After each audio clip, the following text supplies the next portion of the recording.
இதுதான் சங்கு. இது நத்தை மாதிரி தான் இருக்கும்.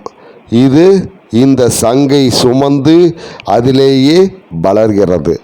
இது பெரிய வகை சங்காகவே வளரும். வளர்ந்ததுக்கு அப்புறம் இந்த சங்கு கோவில்களிலும் வீடுகளிலும் வாங்கி வந்து பூஜை செய்வார்கள். இதில் வலம்புரி சங்கு, இடம்புரி சங்கு என்று 2 வகை உண்டு. எல்லாம் உயிரினங்களினால் வளர்வதுதான் இந்த சங்கு. பாருங்கள், எவ்வளோ கஷ்டப்பட்டு அதை சுமந்துக்கிட்டு. அதிகபட்சம் தண்ணியில் தான் இருக்கும். கடலில் நிறையா இருக்கும் இந்த மாதிரி சங்குகள்லாம். கடலில் தான் அதிகமாக வளரும். கடலில் தான் இந்த மாதிரி வலம்புரி சங்கு, இடம்புரி சங்கு இதெல்லாம் நம்ம பார்க்கலாம். அதுலேயும் நிறையா வகை. பெரிய சங்கு, பெரிய வாய், பெரிய அகண்டது, சங்கு ஊதுறதுக்கு தகுந்த சங்குங்க, சின்ன சின்ன சங்குங்க எல்லாம் பல வகையில் இங்கே கிடைக்கும்.